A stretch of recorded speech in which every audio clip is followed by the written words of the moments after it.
The wine glass shattered against marble as Sanaa whispered those 5 words that would seal her fate. All I want for my birthday is you. The Korean Mafia boss across the table went completely still, his dark eyes turning molten with something dangerous and possessive. She'd meant it as a joke, a desperate deflection from the drunk businessman pawing at her uniform. But Kang Min-ho heard it as a vow, a challenge, an invitation to claim what his cold heart suddenly, violently needed. He stood with lethal grace, and Sanaa realized too late that some men don't hear wishes. They make them come true, whether you're ready or not. Welcome to Afro-Korean Stories, besties. Please like, share, and subscribe. Sanaa had been working at the Golden Phoenix restaurant in Gangnam for exactly 3 months when her life changed forever. The upscale establishment catered to Seoul's elite, the kind of place where a single bottle of wine cost more than her monthly rent. She moved between tables with practiced efficiency, her curves drawing appreciative glances she'd learned to ignore. At 26, she perfected the art of being invisible while standing in plain sight. The evening started like any other. Sanaa tied her hair back, smoothed her black uniform that never quite fit right across her hips, and prepared for another shift of fake smiles and aching feet. Her manager, Mrs. Park, handed her the VIP section assignment with a warning look that said everything. Be professional. Be invisible. Don't make trouble. The VIP section occupied the entire top floor, accessible only by private elevator. Sanaa had served there twice before, both times feeling like she'd stepped into a different world. The men who dined there moved with the casual confidence of those who owned everything they touched. Their suits cost more than her education. Their watches could buy her family's village back home in Kenya. Tonight's party was celebrating something, though Sanaa didn't know what. 15 men in black suits occupied the largest private room, their laughter sharp and dangerous. She recognized the type immediately. Not businessmen. Something darker. Something that made the other waitresses draw straws to avoid serving them. Sanaa lost that draw. She entered the room with a tray of expensive whiskey, keeping her eyes down and her movements efficient. The men barely glanced at her as she set down glasses and poured drinks. Good. Invisible was safe. Then she saw him. Kang Min-ho sat at the head of the table like a king holding court. He was younger than she expected, maybe early 30s, with the kind of face that belonged on magazine covers. Sharp jawline, high cheekbones, dark eyes that seemed to see through walls. His black suit was perfectly tailored, his hair styled back to reveal a face that was almost too beautiful to be real. But it was the aura around him that made Sanaa's hands tremble slightly as she poured his drink. Power. Danger. Control. He didn't look at her. Didn't acknowledge her presence at all. Just continued his conversation in rapid Korean while she worked. Sanaa should have been relieved. Instead, something in her chest felt oddly disappointed. The next hour passed without incident. Sanaa refilled glasses, cleared plates, and maintained her invisible status. The men's conversation grew louder with each round of drinks, their laughter more reckless. She caught fragments. Business deals. Territory disputes. Names that made the other men flinch. Then everything changed. One of the men, drunk and bold, grabbed Sanaa's wrist as she leaned over to clear his plate. His grip was tight, possessive, his words slurred in broken English. Pretty girl. You stay. Have drink with us. Sanaa's training kicked in. She smiled politely, trying to extract her wrist without causing a scene. I'm working, sir. Please let me go. The man laughed, pulling her closer. His breath stank of alcohol and something meaner. Birthday today. You give me present, yes? His free hand reached for her hip. The temperature in the room dropped 10 degrees. Sanaa felt it before she saw it. The sudden tension, the way every conversation stopped mid-sentence. The drunk man must have felt it too because his grip loosened slightly. All I want for my birthday is you. The words tumbled out of Sanaa's mouth before she could stop them, a desperate deflection aimed at the drunk man. If it's your birthday, then I'll be your present. Just for tonight. She meant it as a joke, a way to deflect his attention and extract herself. Instead, she made a catastrophic mistake. Because the words weren't heard by the drunk man. They were heard by Kang Minho. Sana watched in horror as the Mafia boss stood slowly from his seat. His movements were controlled, predatory, like a tiger stretching before the kill. His dark eyes fixed on her for the first time all evening, and Sana felt the impact like a physical blow. He looked at her like he was seeing the sun for the first time after years of darkness. The drunk man released Sana immediately, stumbling back with apologies tumbling from his lips. The other men around the table went silent, their faces ranging from shock to barely concealed terror. Something had happened. Something Sana didn't understand. It's my birthday. Kang Minho's voice was deep, smooth, absolutely lethal. His Korean accent wrapped around each English word like silk around steel. Not his. Mine. Sana's heart stopped. The Mafia boss moved toward her with measured steps. Each footfall echoed in the silent room. The other men seemed to fade into the background, becoming irrelevant. There was only him, moving closer, his eyes never leaving her face. You said all you want for your birthday is me. Minho stopped directly in front of her, close enough that Sana could smell his cologne, expensive and dark. Today is my birthday. So I accept your offer. I didn't. Sana's voice came out breathless. She tried again, stronger. I wasn't talking to you. I was trying to get him to stop. But you said the words. Minho's hand came up, not touching her, just hovering near her cheek. And I heard them. His eyes searched her face like he was memorizing every detail. I heard them, and something in me answered. Something that's been dead for a very long time. The intensity in his gaze made Sana's knees weak. This wasn't right. This couldn't be happening. She was just a waitress. He was clearly someone important, someone dangerous. This was a misunderstanding that would be laughed about tomorrow. Except Minho wasn't laughing.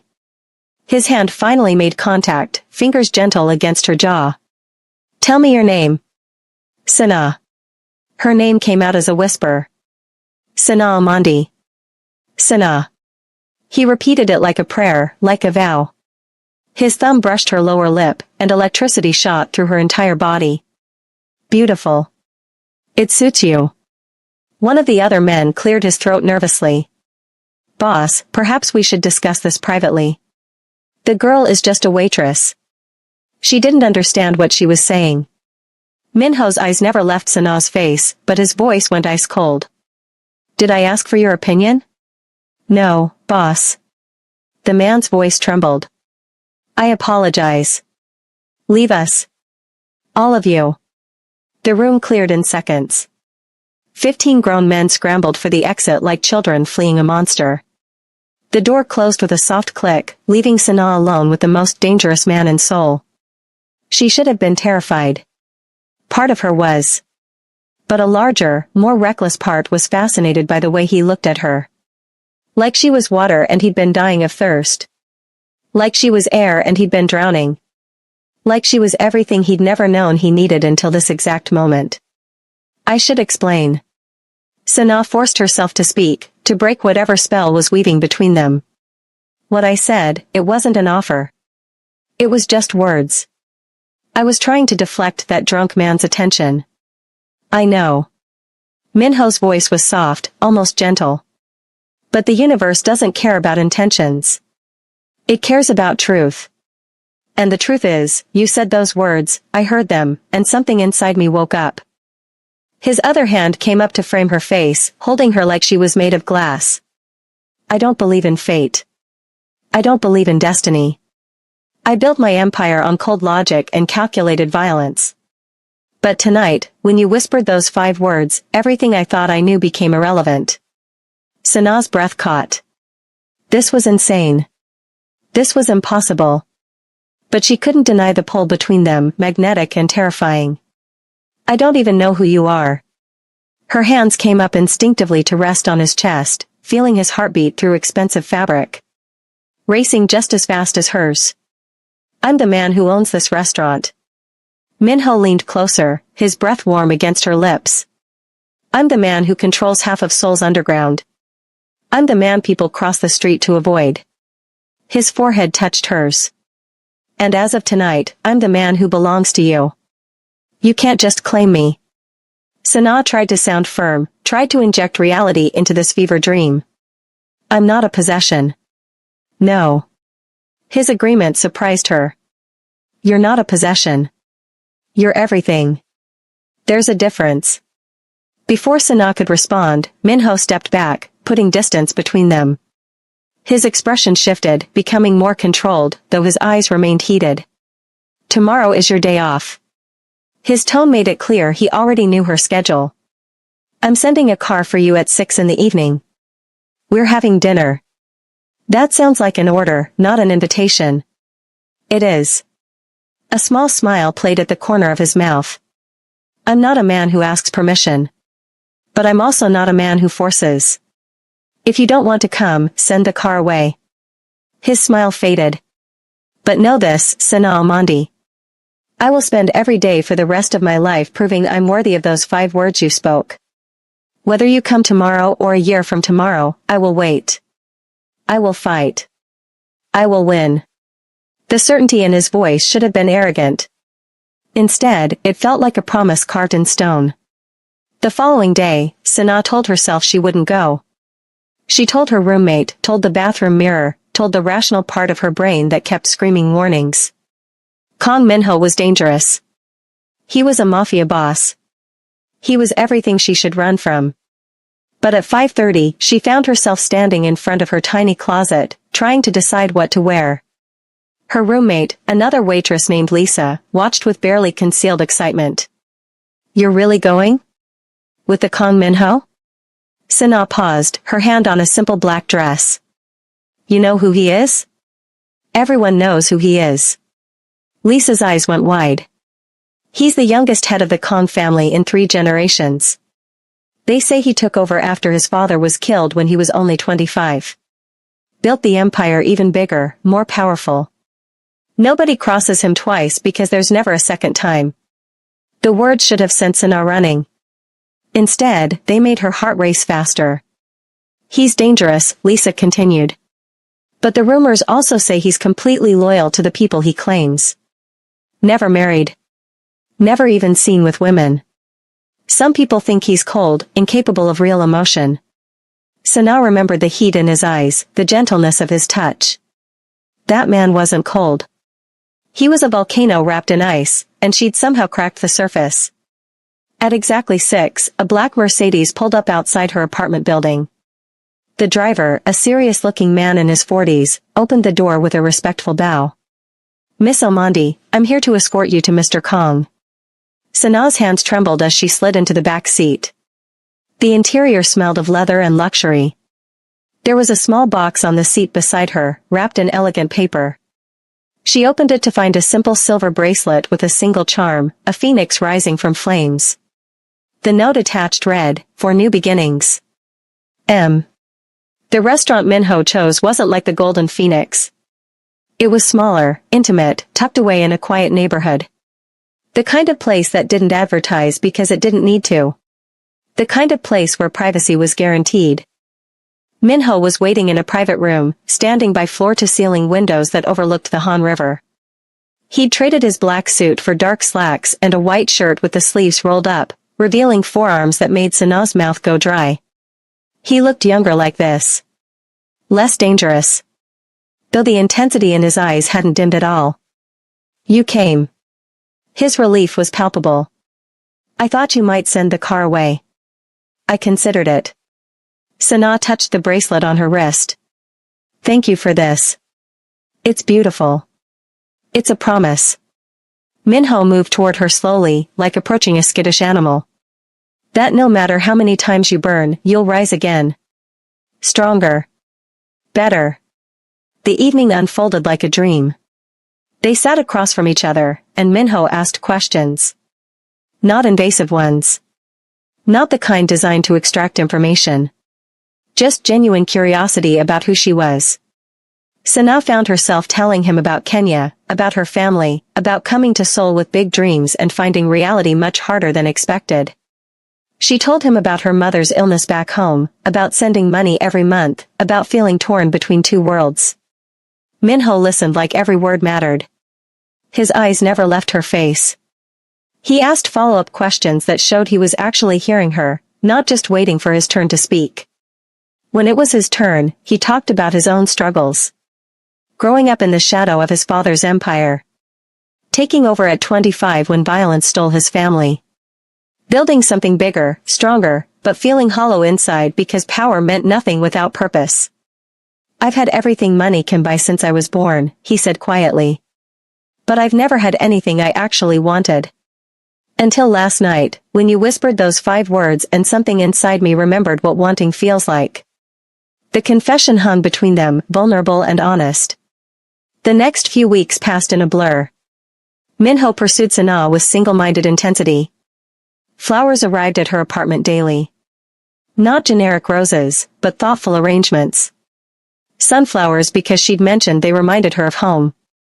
Orchids because he'd noticed them in a photo on her phone. Peonies because the color made her smile. He showed up at unexpected times. At the restaurant, sitting quietly in her section, his eyes following her movements. At the market where she shopped, appearing at her elbow to carry her bags. At the bus stop in the rain, with an umbrella and a car to drive her home. But he never pushed. Never demanded more than she was willing to give. His courtship was patient, persistent, overwhelming in its attention to detail. He learned everything about her. Her favorite coffee order. The songs that made her dance when she thought nobody was watching. The way she bit her lip when concentrating. The fact that she missed her nephew's voice more than anything else. 3 weeks after their first dinner, Minho arranged a video call with her family in Kenya. He paid for a new phone for her mother, set up internet, made it possible for Sana to see their faces in real time. The gift left her speechless, tears streaming down her face as she heard her nephew's laugh for the first time in months. "How did you know?" she asked afterward, her voice thick with emotion. "Because you light up every time you mention them." Minho wiped her tears with gentle fingers. "And I want to be the reason you light up like that. So I'll give you the world if that's what it takes." But the pursuit wasn't one-sided. Sana found herself thinking about him constantly. The way his rare smiles transformed his entire face. How he was ruthless in business but gentle with her. The careful way he touched her, like she was precious. The heat in his eyes when he thought she wasn't looking. She started looking forward to his surprise appearances. Started choosing her outfits with him in mind. Started feeling disappointed on the rare days when he didn't show up. Then came the night that changed everything. Sana was closing up at the restaurant when 3 men cornered her in the back alley. They weren't drunk. They weren't random. They were deliberate, calculated, dangerous. The leader grabbed her arm, his grip bruising. Message for Kong Minho. Tell him the Park family doesn't forget insults. Tell him we know his weakness now. Terror flooded through Sana. This was what Lisa had warned about. This was the danger of being connected to a man like Minho. She opened her mouth to scream, but another man clamped his hand over her lips. Then the alley exploded into violence. Minho appeared like an avenging angel, moving with lethal precision. He took down the first man with brutal efficiency, his fist connecting with devastating force. The second man pulled a knife, but Minho disarmed him in seconds, breaking his wrist with an audible crack. The leader tried to run. Minho caught him by the throat, slamming him against the wall. His voice was arctic cold, nothing like the gentle man who'd courted Sana for weeks. "You touched her. You put your hands on what's mine." Minho's grip tightened. "I should kill you right here. Slowly. Painfully. Make an example that echoes through every family and soul. Please." The man choked out. "We were just following orders. I don't care." Minho's other hand came up, and Sana saw the gun for the first time. "You touched her, and that's a death sentence." "Minho." Sana's voice broke through his rage. "Please don't." He went completely still, like she'd cast a spell. Slowly, carefully, he looked at her over his shoulder. His eyes were wild, dangerous, barely human. "Please." She stepped closer, even though every instinct screamed to run. "I'm okay. You got here in time. Don't do this." Don't make me watch you become a killer because of me. Something in her words reached him. The wildness faded slightly, replaced by agonized conflict. For you, he said quietly. Only for you would I show mercy. He released the man, who collapsed gasping. Minho turned to Sana, and his hands were shaking as he reached for her face. Did they hurt you? Tell me the truth. I'm scared.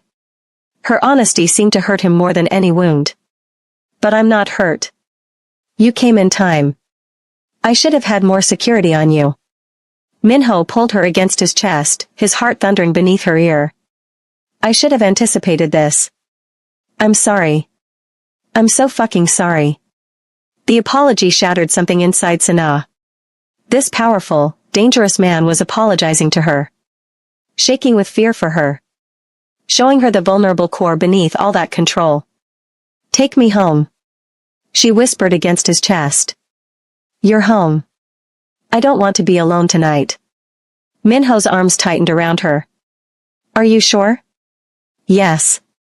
His penthouse was exactly what she expected. Modern, minimalist, expensive. But there was also unexpected warmth. Books on shelves. Art that looked personal rather than decorative. Photos of family.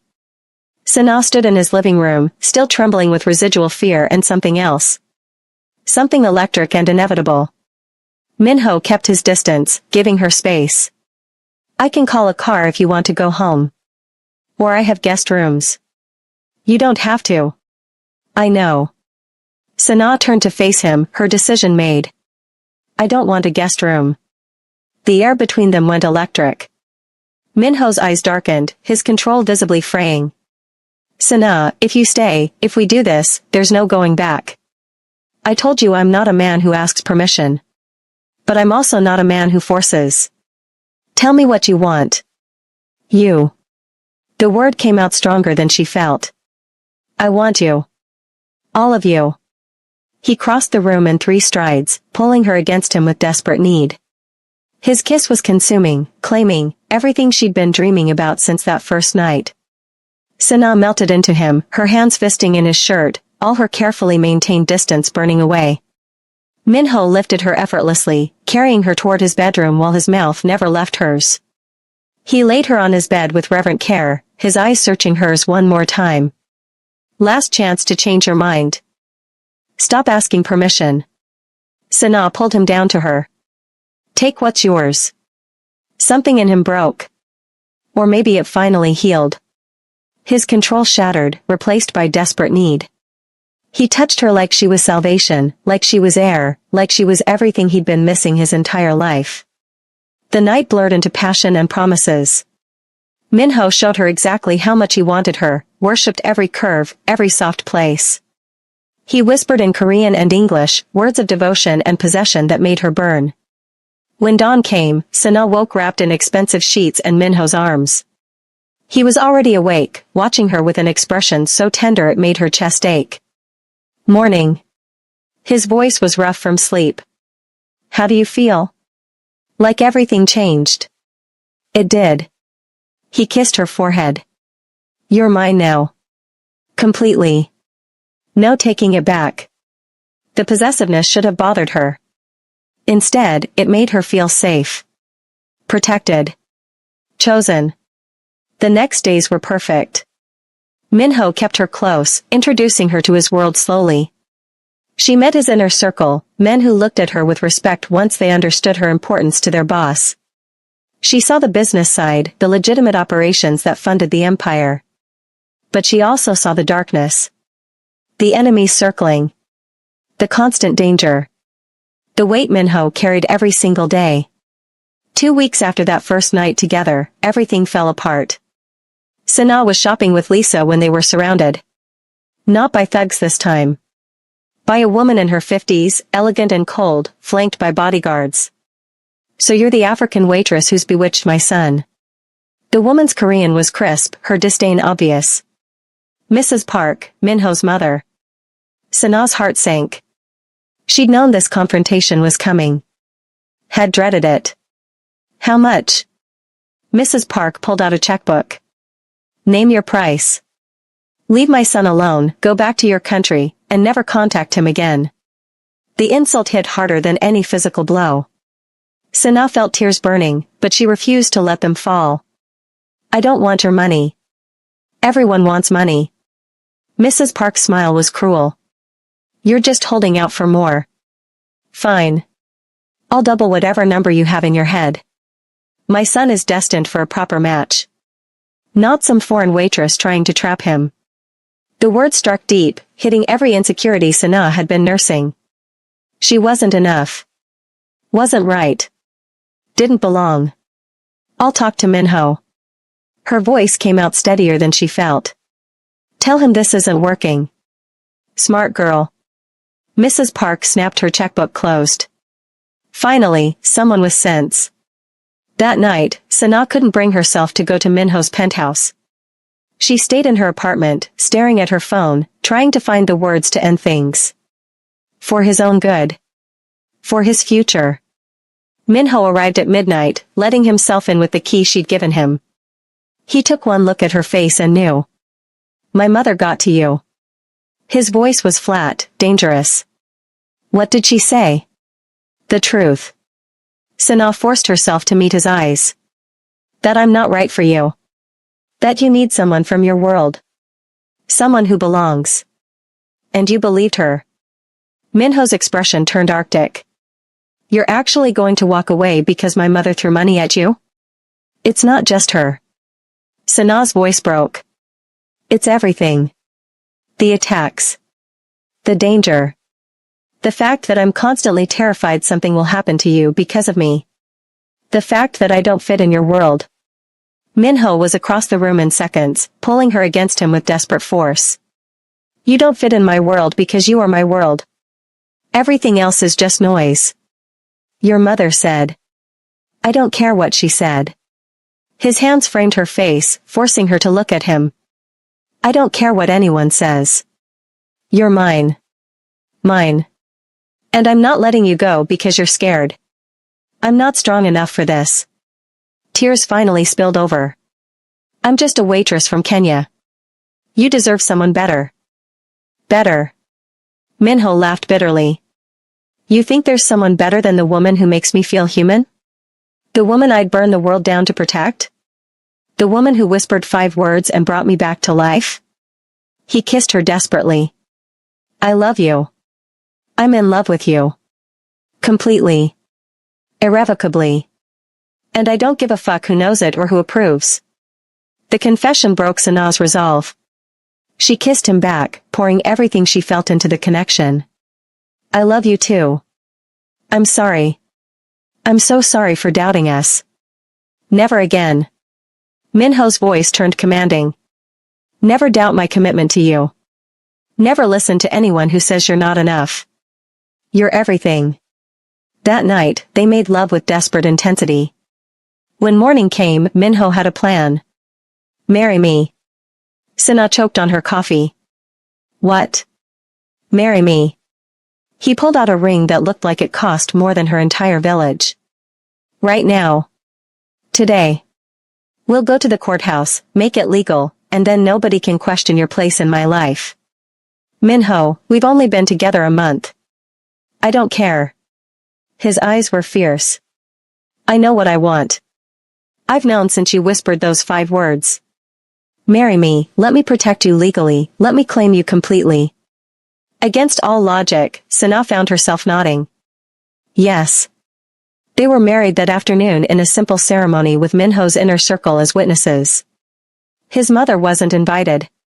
Neither was his extended family. Just the people who mattered, the people who supported them. When Minho slid the ring onto her finger, he whispered in Korean. Then English. You're mine forever now. No escape. Sana smiled through happy tears. I don't want to escape. But marriage didn't mean safety.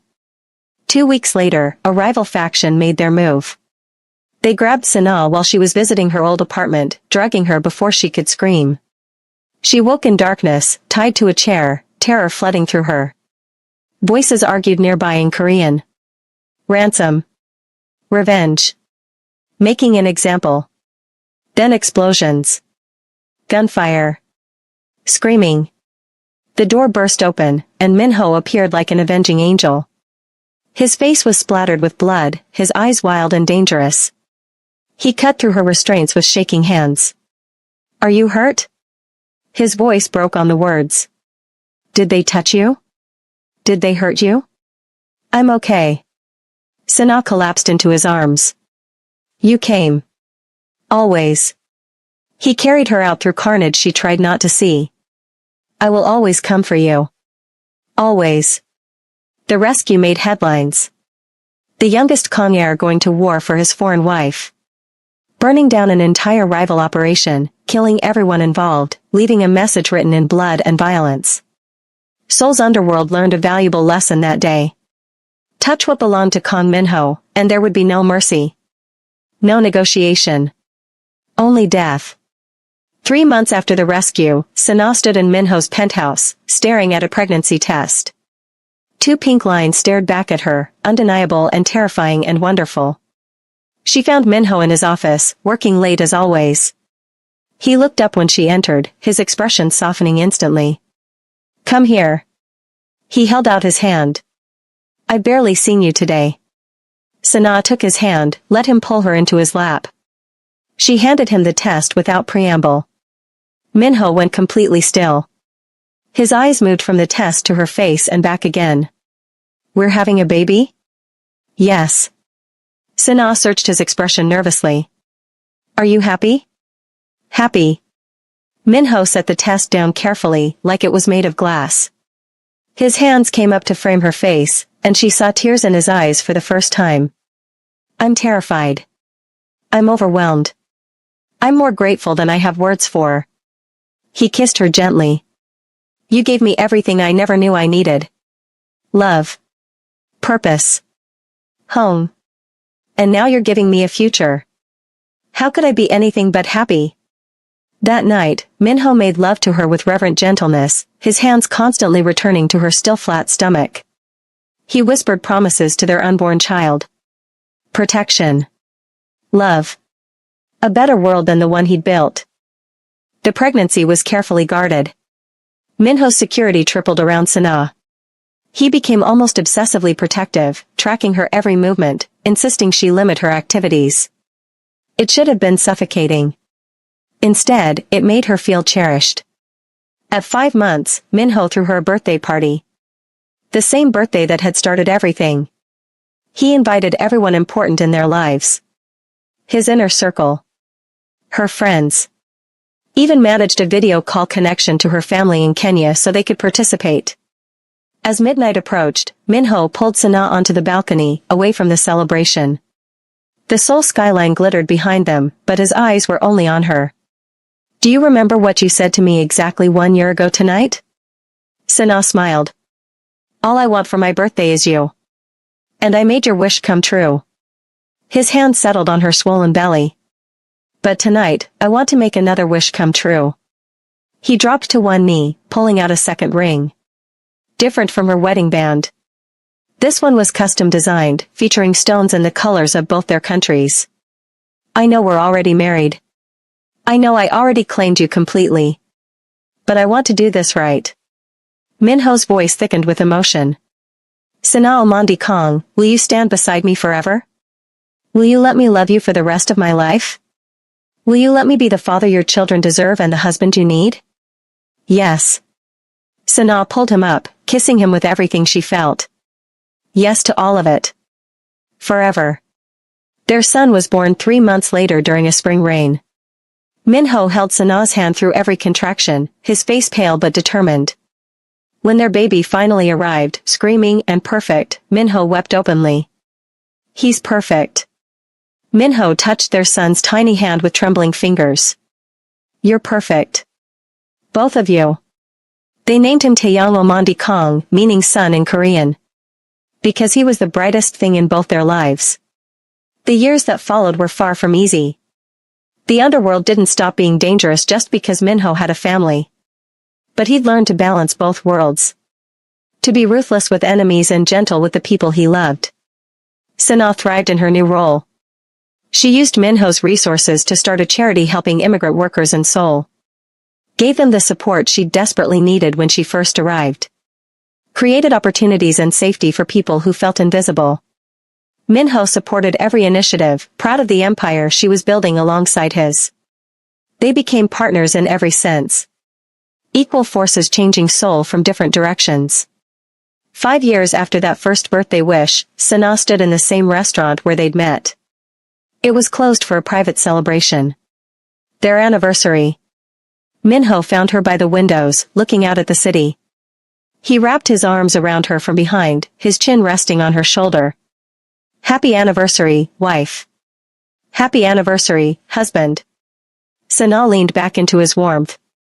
Can you believe it's been 5 years? Best 5 years of my life. His hand settled on her stomach, where their second child was growing. Thank you for that birthday wish. Thank you for choosing me. I didn't choose you. Sana turned in his arms, smiling up at him. You chose me. You heard 5 words and decided to make them come true. Best decision I ever made. Minho kissed her softly. Best wish I ever granted. Around them, Seoul glittered with endless possibility. 2 people from different worlds had collided on one perfect night. A birthday wish had become a life promise. And love had conquered every obstacle thrown in their path. All because a waitress had whispered 5 simple words, and a mafia boss had decided to make them come true. The second year of marriage brought new challenges. Minho's mother refused to acknowledge Sana or her grandson. The rejection stung, but Sana had her own family's love to sustain her. Minho's inner circle became her extended family, protective and loyal in ways that surprised her. But danger never truly left their lives. It just took new forms. One evening, when Taeyong was 14 months old, Sana received a call that changed everything. Mrs. Kong? A woman's voice, professional and urgent. I'm calling from Seoul Medical Center. Your husband has been brought in. There's been an incident. Terror flooded through Sana. She grabbed Taeyong, called Minho's second-in-command, Jae-sung, and raced to the hospital. The drive felt endless, her mind conjuring worst-case scenarios. She found chaos at the hospital. Minho's men filled the waiting room, their faces grim. Jae-sung intercepted her before she could reach the emergency room doors. He's alive. The words came out quickly, seeing her panic. But he's in surgery. Gunshot wound. Ambush at a meeting downtown. Sana's knees gave out. Jae-sung caught her, guiding her to a chair. Taeyong whimpered in her arms, sensing her distress. Who did this? Her voice came out deadly calm. Tell me who shot my husband. Park family. Revenge for the warehouse incident last year. They waited until he was away from heavy security. Jae-sung's jaw clenched. But we got them all. Every single person involved. They won't be a problem anymore. The hours that followed were torture. Sana sat in that waiting room, holding her son, surrounded by dangerous men who all shared one thing. Complete loyalty to the man fighting for his life in surgery. When the doctor finally emerged, his expression was carefully neutral. Mrs. Kong? Your husband is out of surgery. The bullet missed major organs, but there was significant blood loss. He's stable now, but the next 24 hours are critical. Can I see him?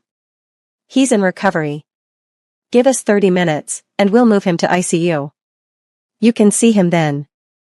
Those 30 minutes felt like 30 hours. When they finally let her in, Sana's breath caught at the sight of Minho lying so still in the hospital bed.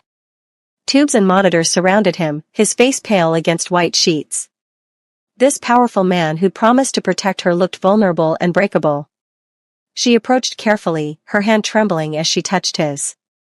Minho's eyes fluttered open immediately, focusing on her with desperate intensity. Sana. His voice was rough, barely above a whisper. Baby, are you safe? Is Taeyong safe? Tears spilled down her cheeks. We're fine. You're the one who got shot, and you're asking about us? Always. His fingers tightened weakly around hers. Always you first. Always our son. Promise me if something happens, you'll take him somewhere safe. Leave Seoul. Leave Korea if you have to. Nothing's going to happen. Sana leaned down, pressing her forehead to his. You're going to heal. You're going to come home. You're going to watch our son grow up and meet the daughter I'm carrying. Minho's eyes widened. Daughter? I found out this morning. Was going to surprise you tonight over dinner. Sana smiled through her tears. So you have to get better. She needs her father. Something fierce and determined filled Minho's expression. A daughter. We're having a daughter.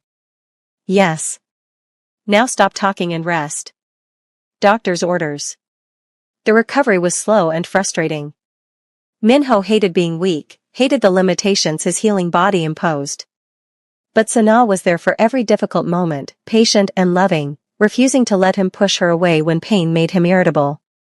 She moved their family into the hospital, taking over a private suite. Taeyang learned to navigate the hallways, charming nurses with his baby babble. Sana worked on her charity initiatives from the hospital room, her laptop balanced on her growing belly. 3 weeks after the shooting, Minho was finally cleared to go home. He moved slowly, still healing, but the dangerous spark was back in his eyes. The first thing he did was call a meeting with his entire organization. Sana watched from the doorway as Minho addressed his men. His voice was still weak, but his authority was absolute. What happened to me was a reminder that we've gotten comfortable. Lazy. That ends now.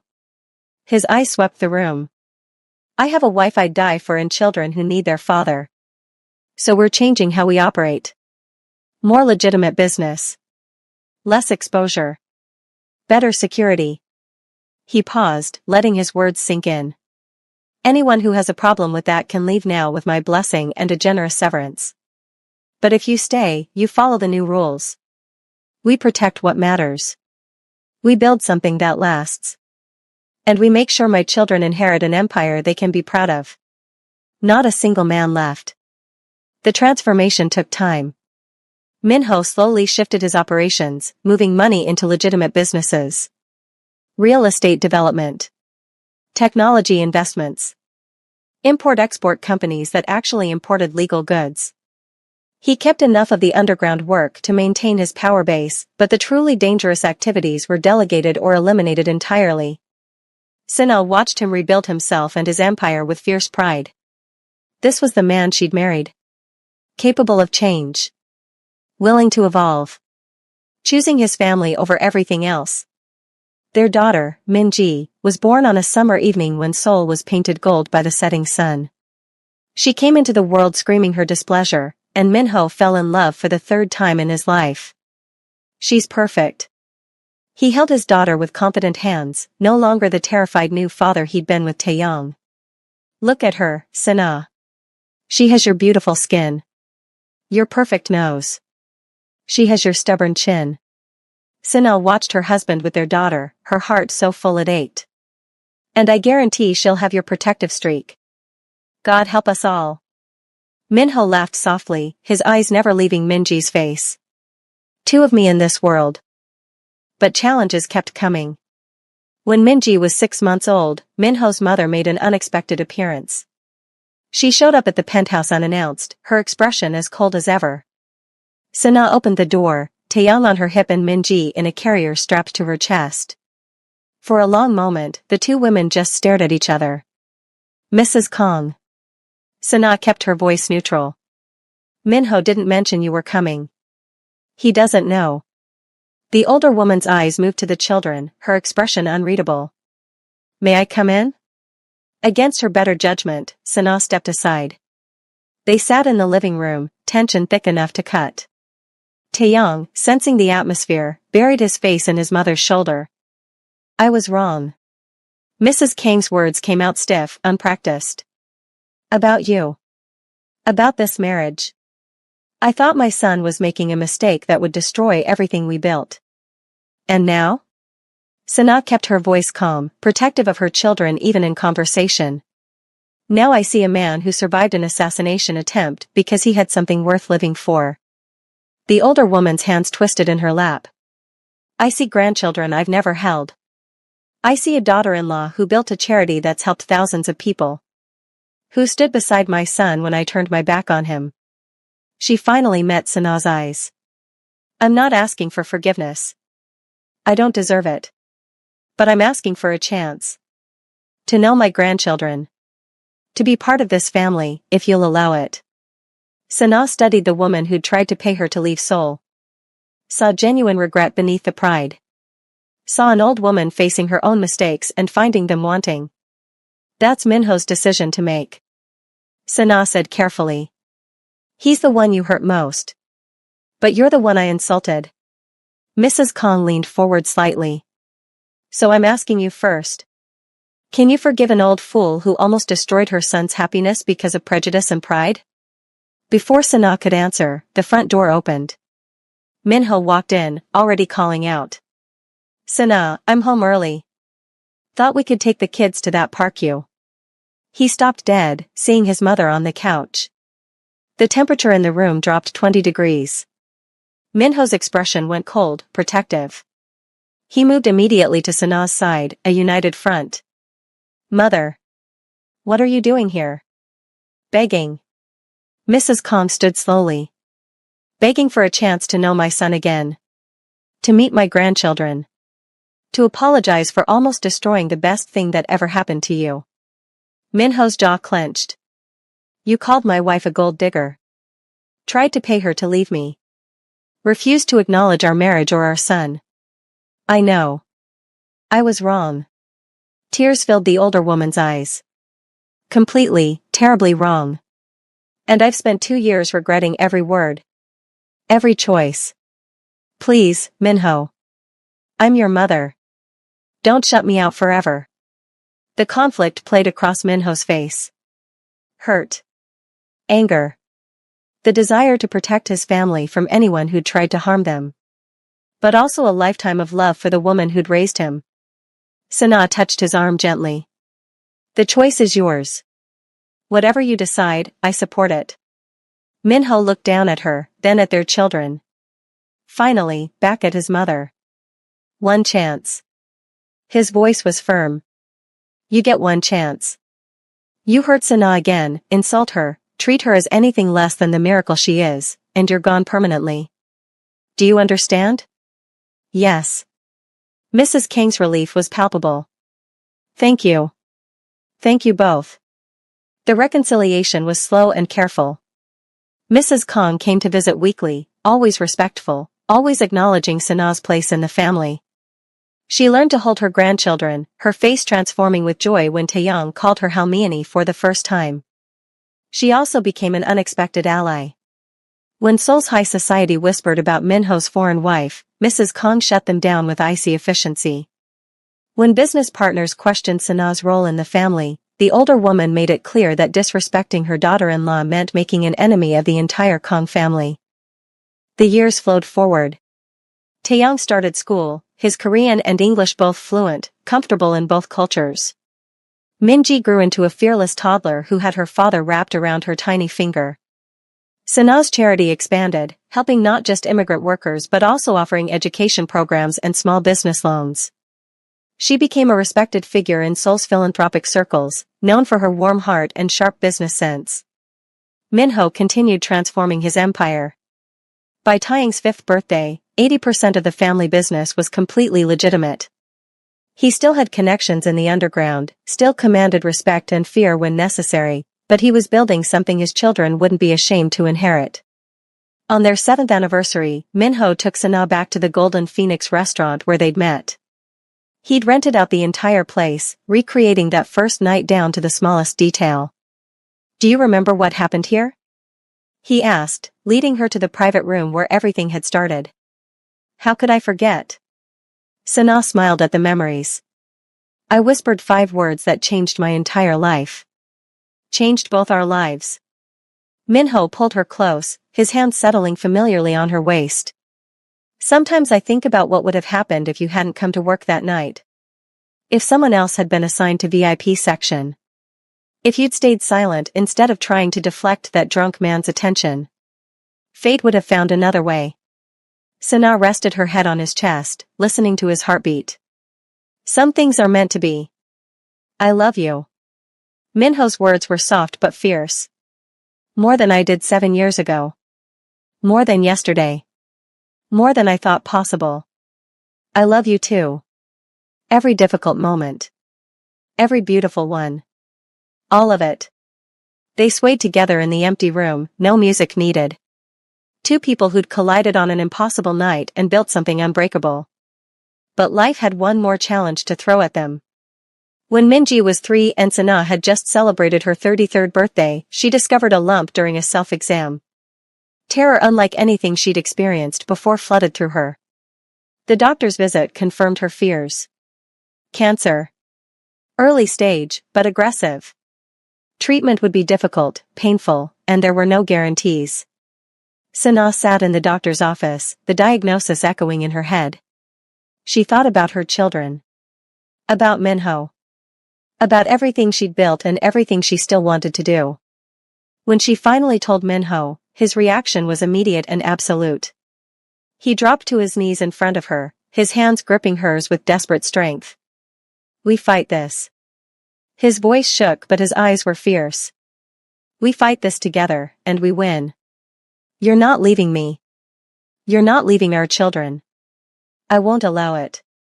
Minho. It's not that simple.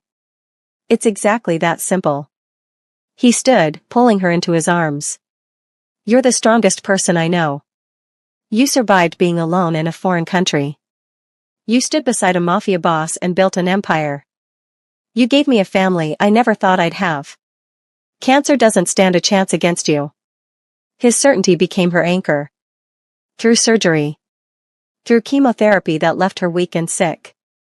Through radiation that burned her skin. Through every difficult moment, Minho was there. He rearranged his entire schedule to drive her to treatments. Sat beside her through every infusion, holding her hand, reading to her, making her laugh when she thought she'd forgotten how. He hired the best doctors, explored every treatment option, left no stone unturned in his quest to save her life. But he also gave her dignity. Never treated her like she was fragile. Never let her see his own fear except in the privacy of their bedroom late at night, when he'd hold her and whisper desperate prayers she pretended not to hear. Taeyang and Minji were too young to fully understand. Sana told them mommy was sick but getting better. Minho's mother stepped up, helping with childcare, making sure the children felt secure and loved even when their mother was too exhausted to get out of bed. The treatment lasted 6 months. 6 months of hell and hope, fear and faith. Sana lost her hair, her energy, her curves. But she never lost her fighting spirit. Never lost sight of everything she was fighting for. The day the doctor declared her cancer-free, Minho wept. Not polite tears. Not controlled emotion. He broke down completely, his face pressed against her stomach, his shoulders shaking with relief so powerful it hurt. You did it. His voice was muffled against her. You beat it.